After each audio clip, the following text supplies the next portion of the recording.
नमस्कार। श्रीमती मोहरी देवी तापड़िया कन्या महाविद्यालय जसवंतगढ़ के यूट्यूब चैनल पर मैं प्रवक्ता हनुमान शर्मा आप सभी विद्यार्थियों का हार्दिक स्वागत और अभिनंदन करता हूं।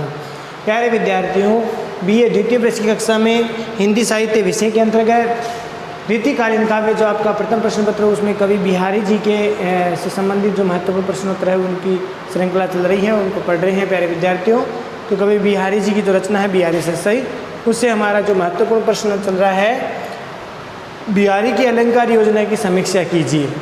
या फिर ये प्रश्न इस प्रकार से आ सकता है कि बिहारी सतसई का अलंकार विधान अत्यंत कलात्मक एवं चमत्कारी है, इस कथन की शोधारण विवेचना कीजिए। प्यारे विद्यार्थियों, इस वीडियो में, इस विगत वाले वीडियो में हमने इसकी भूमिका पढ़ी थी और बिहारी का जो अलंकार विधान है उसके बारे में कुछ चर्चा की थी। अब हम देखते हैं प्यारे विद्यार्थियों, बिहारी जी के विभिन्न जो अलंकार योजना के जो उदाहरण हैं उसके द्वारा हम समझते हैं अलंकार योजना किस प्रकार से है। तो हम पहला अलंकार हम इनके लेते हैं अनुप्रास अलंकार। और अनुप्रास अलंकार में वर्णों की क्या होती है? आवर्ती होती है। अनुप्रास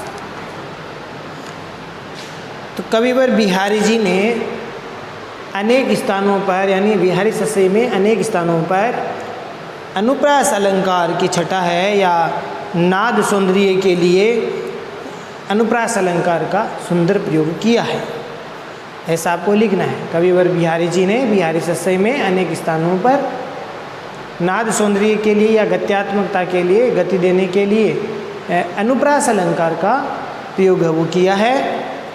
और उनका जो अनुप्रास है वह अर्थालंकारों से भी संश्लिष्ट है या इसमें युक्त है, फिर भी इसमें वर्णावर्ती हुई है, यानी अनुप्रास अलंकार है वो जगह जगह बिहारी जी ने लिखे हैं। जैसे एक उदाहरण हम देखते हैं, दृग ऊर्जत टूटत कुटुम। दृग ऊर्जत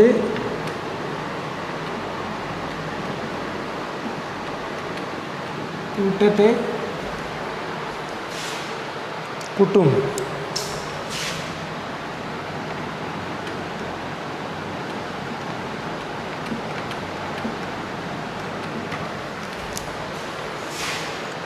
जुरत चतुर चित्त प्रीति।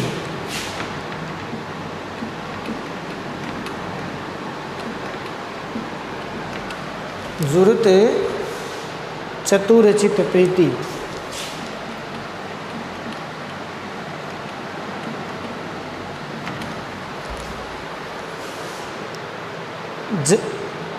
परति गांठ दुर्जन हिये।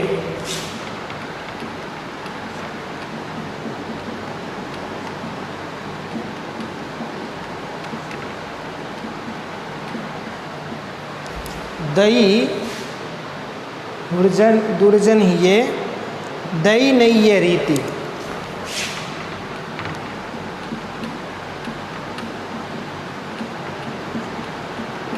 तो इसमें प्यारे विद्यार्थियों अनुप्रास की छटा है, ठीक है। जैसे टूटत टूटत में टय टय की आवृत्ति हो रही है, कुटुम में टय है, ठीक है। रह की आवृत्ति हो रही है, ऊर्जत जुरत चतुर चय की आवृत्ति हो रही है। तो इस प्रकार से यह तय की आवृत्ति है, ठीक है। तो इस प्रकार से ई की आवृत्ति हो रही है यहाँ। तो यह यहाँ पर अनुप्रास अलंकार का प्रयोग हुआ है। प्यारे विद्यार्थी, इस दोहे में बिहारी जी नायक नायिका के प्रेम से संबंधित बातें करते हुए कह रहे हैं कि दृग ऊर्जत, यानी नायक नायिका के पृष्ठ पर नेत्र है उलझते हैं। ऊर्जत माने उलझते हैं। और इससे टूटत कुटुम, इससे कुटुंब टूट जाता है, कुटुंब परिवार टूट जाता है। क्या उलझते हैं? नायक नायिका की आँखें परस्पर एक दूसरे को प्रेम भाव से देखते हैं, तो नायक नायिका की आंखें क्या होती है? उलझती है। इससे परिवार टूटत कुटुंब है, कुटुंब टूट जाता है। जुरत चतुर चित्त, जुरत चतुर चित्त प्रीति, और चतुर जो प्रेम है, प्रीति है, प्रेम है, वो जुड़ जाता है। परस्पर आपस का नायक नायिका का प्रेम है, वो मन में प्रेम है वो जुड़ जाता है। और परति गांठ दुर्जनीय, ये देख करके दुर्जनों के हृदय में, ये माने हृदय में गांठ पड़ जाती है। दई माने हाय देव, हे भगवान, हे ईश्वर, देव कि ये नई रीति है, ये हे ईश्वर ये नई प्रेम की नई रीति है, परंपरा है। अब इसमें ये क्या है कि जो चीज़ उलझती है वही टूटती है, ऐसा नियम है। साधारण नियम क्या है कि जो चीज़ उलझती है वही टूटती है, और जो टूटती है उसी में गांठ पड़ती है। उसको जब जोड़ते हैं, जो टूटती है वही जुड़ती है, और जो जुड़ती है तो उसी में गांठ पड़ती है। लेकिन यहाँ सारा विरोध है, उल्टा है। कैसे कि यहाँ पहले आंखें उलझी है लेकिन परिवार टूट गए हैं, और परिवार टूटे हैं, मन है वो जुड़ गया है, चित्त जुड़ गया है। तो यहाँ पर काम अलग अलग हो रहा है, लेकिन साधारण नियम क्या, जो चीज़ उलझती है वही टूटती है, जो टूटती है वही जुड़ती है, जो जुड़ती है तो उसमें गांठ पड़ती है। लेकिन यहाँ आंखें उलझ रही है लेकिन परिवार टूट रहे हैं, परिवार टूट रहे हैं लेकिन जुड़ क्या रहे हैं, परस्पर प्रेम, मन में जो प्रेम भाव है वह जुड़ रहा है, और गांठ किसके पड़ रही है, दुर्जनों के। तो इस प्रकार से ईश्वर की यह नई रीति है, अर्थात यहाँ पर सारा विरोध की स्थिति है। तो ये भी एक अर्थपूर्ण ढंग से वर्णन किया है इसमें, और अनुप्रास अलंकार इसमें है। इसमें विभिन्न वर्णों की आवर्ती का चमत्कार दिखाया गया है। इस प्रकार से एक उदाहरण और है, कहलाने एकत बसत, कहलाने एकत बसत,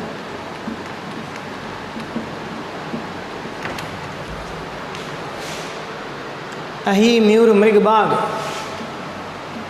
अहि म्यूर मृग बाग, जगतु तपोवन सो कियो, जगतु तपोवन सो कियो,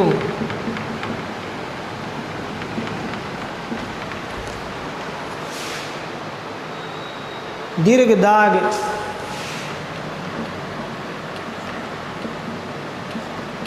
ने दाग। तो इसमें प्यारे विद्यार्थियों वर्णों की आवर्ती हुई है, इसीलिए इसमें भी क्या है, अनुप्रास अलंकार है। जैसे यहाँ द की आवर्ती हो रही है, घ की आवर्ती हो रही है, ठीक है। तो इसलिए ये अनुप्रास अलंकार का उदाहरण है। इसमें ग्रीष्म ऋतु में, ग्रीष्म ऋतु की भयंकर जब गर्मी पड़ती है, उससे देखिए परस्पर जो स्वाभाविक रूप से एक दूसरे के शत्रु होते हैं वे भी पशु है मित्र बन जाते हैं या एक जगह इकट्ठे रहते हैं। कि कहलाने का मतलब कुमलाने, या गर्मी पड़ने पर कुमला जाते हैं। कुमलाने का अर्थ यहाँ पर भी है कुम्हलाने या व्याकुल होने, और एक अर्थ हम किस लिए भी अर्थ में प्रश्न में ले सकते हैं इसको। इसमें एक में प्रश्न है, इसी में उत्तर है कि कहलाने एकत बसत, मैंने एकत का मतलब एकत्रित होकर के, बसत मैंने निवास करते हैं, एक होकर के निवास करते हैं। अहि कौन, अहि मैंने सर्प, सर्प, मोर, हिरण और बाघ, ठीक है। बाघ जो शेर है, बाघ है। अब ये कहने को तो एक दूसरे के शत्रु हैं, मोर सर्प का शत्रु है, हिरण बाघ है वह हिरण का शत्रु है। तो इस प्रकार से, लेकिन गर्मी की अधिकता के कारण इसी वृक्ष के नीचे वह सब एकत्रित होकर के निवास कर रहे हैं, कोई किसी को नुकसान नहीं पहुंचा रहा है। गर्मी की व्याकुलता से वे किसी वृक्ष के नीचे बैठे हैं, सर्प, मोर और हाथी, हिरण और बाघ। जगत तपोवन सो कियो दीर्घ दाग निघात, यानी दीर्घ दाग का मतलब अत्यधिक कठोर गर्मी, भयानक गर्मी, कठोर गर्मी, और निघात का मतलब ग्रीष्म ऋतु। तो ग्रीष्म ऋतु की कठोर गर्मी से, कठोर गर्मी ने इस जगत मनी संसार को तपोवन के जैसा कर दिया। जैसे तपोवन में सारे पशु पक्षी जो वैर स्वभाव एक दूसरे के शत्रुता रखते हैं वे भी शांत हो जाते हैं, शत्रुता का त्याग कर देते हैं। ठीक इसी प्रकार से भयंकर गर्मी ने, कठोर गर्मी के आघात ने जो एक दूसरे के शत्रु होते हैं, ऐसे जानवर भी, पशु भी जो है मित्र बन जाते हैं या एक जगह निवास करने लग गए हैं। तो इस प्रकार से यहाँ पर ये तो इसका थोड़ा सा अर्थ बता दिया, लेकिन यहाँ पर दीर्घ दाग निदाग में अनुप्रास अलंकार हुआ, वर्णों की आवर्ती हुई है। तो सरल है, आप इसको याद कर लेना। अब देखिए एक दूसरा अलंकार हम देखते हैं, यमक अलंकार। बिहारी सस्य में यमक का भी बहुत जगह प्रयोग हुआ है। तो यमक अलंकार का प्रयोग बिहारी जी की रुचि यमक में अधिक रही है और इससे उन्होंने अर्थ की गंभीरता को समाविष्ट किया है, अर्थ की गंभीरता को समावेश इसमें किया गया है। जैसे एक उदाहरण है, कनको कनुकते सोगुनी, कनक कनुकते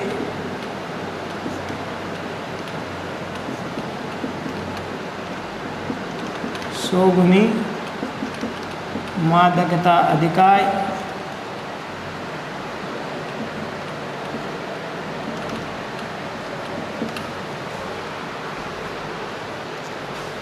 अधिकाय और उही खाए बोराई नर।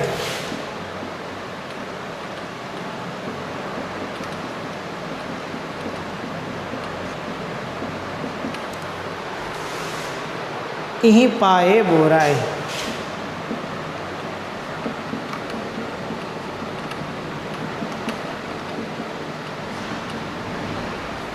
तो यहाँ पर कनक कनकते अर्थात कनक माने धतूरा और कनक का अर्थ होता है सोना, स्वर्ण। ते मने से, 100 गुनी मने 100 गुना, मादकता मने नशा, अधिकार मने अधिक होता है। यानी धतूरे से 100 गुना नशा सोने में होता है, स्वर्ण में होता है। क्योंकि धतूरे को तो उही खाए बोराई न, धतूरे को तो उही मने उसे किसे, धतूरे को तो खा करके बोराई मने पागल होता है, पागल होता है मनुष्य, नर मने मनुष्य। तो मनुष्य तो धतूरे को खाकर पागल हो जाता है, लेकिन इही मने इसे किसे, सोने को, स्वर्ण को पाकर ही बोराई मने पागल हो जाता है। तो धन संपदा या जो सोना है, स्वर्ण इत्यादि है, ये सब नशा, इसका नशा तो धतूरे से भी अधिक होता है। तो अब इसमें यहाँ पर कनक कनक 2 जगह आया, तो इसका 2 जगह दोनों का अलग अलग अर्थ है। तो ये यमक अलंकार है, तो यमक अलंकार का अच्छा उदाहरण है ये, और अर्थ की गंभीरता आती है इससे।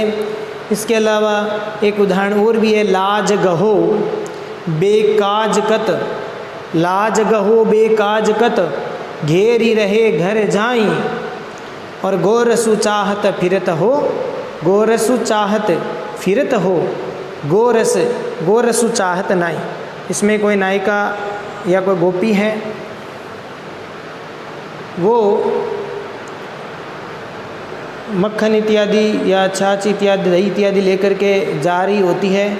तो उसमें उसको नायिका वो घेर करके उसको खड़ा हो जाता है, या नायिका को घेर करके वह उसके छाछ या उसको लेना चाहता है। तो लाज को बेकाजकत, यानी बिना कार्य के ही तुम लाज इत्यादि को, लज्जा को त्याग करके मुझको इस प्रकार से घेर रहे हो, बीच रास्ते में घेर रहे हो। उई, तो वो नायिका कहते गोरसु चाहत फिर, तो गोरस का मतलब यहाँ इंद्रिय सुख या प्रेम सुख की प्राप्ति के लिए ही तुम चाहते हो। गोरसु चाहत फिर, तो तुम इंद्रिय सुख या प्रेम के सुख को प्राप्त करना ही चाहते हो। गोरसु चाहत नहीं, तुम गोरसु यानी छाछ इत्यादि नहीं चाहते हो, ये तो तुम्हारा बहाना है, तुम प्रेम सुख की प्राप्ति चाहते हो। तो इस प्रकार से कोई नायिका है, वो उसको नायक को कहती है, गोपी है गोपी कोई कहती है। तो इस प्रकार से यहाँ पर भी गोरसु में 2 अर्थ आता है। एक गोरसु का मतलब इंद्रिय सुख, एक गोरसु का मतलब आएगा आपका छाछ। इस प्रकार से ये यमक अलंकार है। सबंग यमक की बात करें तो एक उदाहरण, बड़ा प्रसिद्ध उदाहरण है सबंग यमक का, उसमें कि तंत्री नाद कवितरस सरस राग रतिरंग, अनबूढ़े बूढ़े तिरे जे बूढ़े सब अंग। अब यहाँ पर अनबूढ़े बूढ़े में यमक अलंकार है, सबंग यमक अलंकार, तोड़ने पर इसकी अर्थ इसका पता चलता है। तो यहाँ तंत्री नाद, यानी तंत्री नाद का मतलब होता है जो संगीत के जो वाद्य यंत्र होते हैं, सितार इत्यादि, उनका जो नाद होता है उसमें, या कविता रस यानी कविता का जो आनंद है, सरस राग रतिरंग, राग यानी प्रेम, सरस प्रेम, जो प्रेम का जो रस है, आनंद है, और रतिरंग प्रेम, रागों का, संगीत का जो आनंद है, उसके साथ प्रेम का जो आनंद है, वे सब जो व्यक्ति इनमें डूबता नहीं है, अनबूढ़े जो नहीं डूबता वह तो डूब जाता है, जो नहीं डूबता इनमें, बूढ़े, अनबूढ़े बूढ़े यानी जो नहीं डूबता है वो तो डूब जाता है, और जे बूढ़े सब अंग, और तीरे जे बूढ़े सब अंग, जो सभी अंगों से तो डूब जाता है वह पार हो जाता है।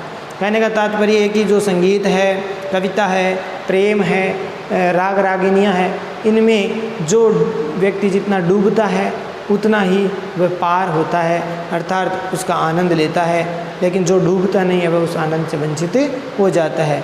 तो इस प्रकार से यहाँ पर श्लेष अलंकार है, अनबूढ़े बूढ़े में यमक जो सबंग पद है इसका प्रयोग किया गया है। अब देखिए आगे प्यारे विद्यार्थी, तीसरा यमक अलंकार, नहीं क्षमा करना, श्लेष। देखिए श्लेष का उदाहरण, बिहारी सत्संग में श्लेष का भी प्रयोग किया गया है। बिहारी जी ने श्लेष अलंकार का बड़ी कुशलता के साथ प्रयोग किया है। बिहारी जी ने श्लेष का भी बड़ी कुशलता से प्रयोग किया है, और उन्होंने अत्यधिक जो प्रचलित शब्दों की शब्द हैं उनको श्लिष्ट प्रयोग करके उसमें चमत्कार उत्पन्न किया है। जैसे एक उदाहरण है, अजो तर्यो ना ही रहे हो, बहुत प्रसिद्ध उदाहरण है, अजो तर्यो ना ही रहे हो, अजो तर्यो ना ही रहे हो, श्रुति सेवत एक अंग।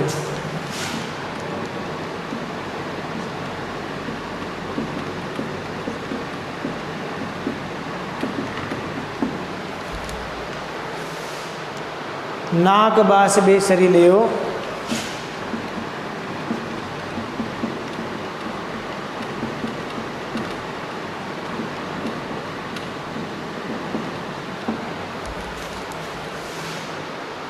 बसी मुक्तन के संग।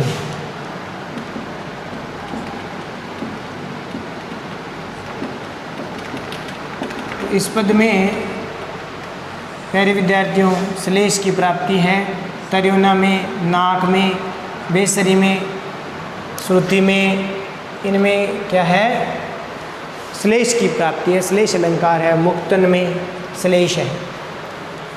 तो इसमें देखिए कोई वेद पाठी जो कर्मकांड करने वाले व्यक्ति हैं उनका निर्गुण वाले जो है उपास करते हैं, या कृष्ण भक्त है वो उपहास करते हैं। कैसे कि केवल वेद पाठ करने से ही उसकी मुक्ति नहीं होती है, या अधिक वेद पाठ करने से भी कोई मुक्ति, उसमें किसी व्यक्ति ने, कोई जो वेद पाठी व्यक्ति है उसको एक तरह से व्यंग्य करते हुए कहते हैं कि तुमने अभी तक इतने वर्षों तक या इतने समय से तुमने वेद पाठों की पूजा की है, फिर भी तुम्हारा उद्धार नहीं हुआ है। इसकी बात भी है। एक नायिका के आभूषण की बात भी इसमें कही गई है कि तर्योना शब्द का दो अर्थ होता है यहाँ पर। तर्योना का मतलब होता है, एक तो होता है कान का आभूषण, कान का आभूषण, और एक अर्थ होता है तर्योना माने तरा नहीं, उद्धार नहीं हुआ। ठीक है, इसका दो अर्थ हो गया। और इसी प्रकार से श्रुति का भी दो अर्थ है। श्रुति का मतलब होता है कान, श्रुति का मतलब वेद। ठीक है, इसी प्रकार से नाक, नाक का मतलब नाक जो अंग है वो, और नाक माने स्वर्ग, ऊंचा स्थान, उच्च पद। बास का मतलब निवास है। ठीक है, इसमें तो एक ही अर्थ हो गया, और यहाँ पर पद के अर्थ में भी आ सकता है। फिर बेसरी का अर्थ क्या होता है? बेसरी का अर्थ होता है नाक का आभूषण, नाक का आभूषण या नथ। और इसका नाक, बेसरी का मतलब अधम प्राणी, या साधारण प्राणी, साधारण निकृष्ट हम कह सकते हैं। और वसी माने निवास करना, ठीक है, वसी का अर्थ हो गया निवास करना। मुक्तन का अर्थ हो गया यहाँ पर मोती, और मुक्तन का मतलब मुक्त पुरुष। अब देखिए प्यारे विद्यार्थी, इसमें दो अर्थ है। एक तरफ वेद का अर्थ आएगा, एक तरफ नायिका के आभूषणों को लेकर के आया है कि कान पर पहना जाने वाला जो आभूषण है, कान में नायिका के पहना जाने वाला जो आभूषण है, जिसको क्या कहेंगे, तर्योना। कि अजो मैंने अभी तक, आज तक तुम है कान के आभूषण, तुम तर्योना के तर्योना ही बने रहे, यानी कान के पीछे रह करके, लटकते हुए कान के पीछे ही रहे। श्रुति सेवत एक अंग, यानी कान का, श्रुति स्मृति का मतलब कान का, कान की सेवा करते, एक अंग कान की सेवा करते करते तुम अभी तक तर्योना ही बने रहे, अर्थात कान के पीछे ही पड़े रहे। लेकिन नाक बास बेसरी लियो, लेकिन बेसरी ने अर्थात नाक के आभूषण या नथ ने, नाक के आभूषण, नाक के आभूषण नथ ने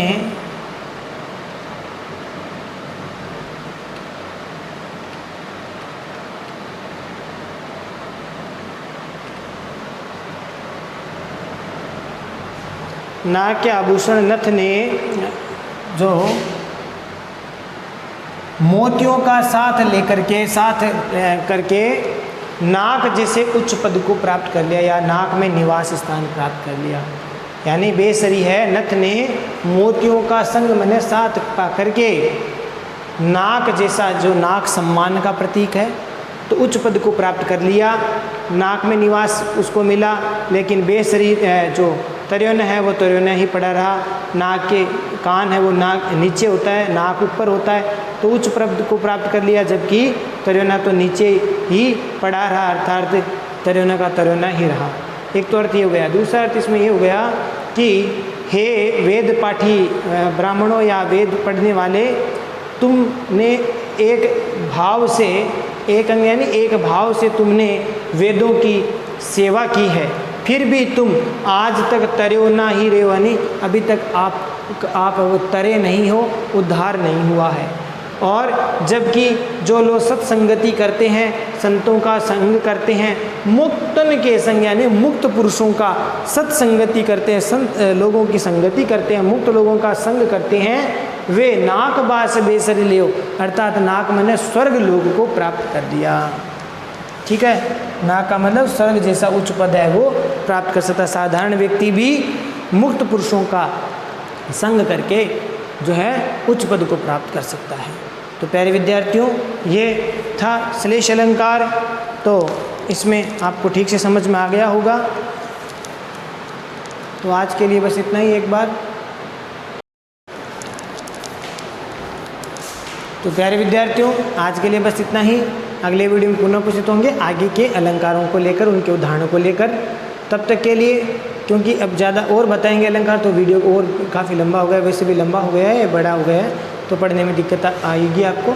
तो आगे के उदाहरण हम आगे के वीडियो में देखेंगे। तो आशा करता हूँ ये जो आपको अलंकार है, अनुप्रास है, इसके उदाहरण और यमक और श्लेष, इनके आपको ठीक प्रकार से समझ में आ गए होंगे। इनको ठीक प्रकार से याद करना है, एक एक अलंकार का उदाहरण आपको ध्यान में होने चाहिए। तो आशा करता हूँ आज आपको समझ में आ गया होगा, और इसको नोट बना करके याद कीजिए। चैनल को लाइक शेयर और सब्सक्राइब करना ना भूलें। जय भारत, जय हिंद, धन्यवाद विद्यार्थी।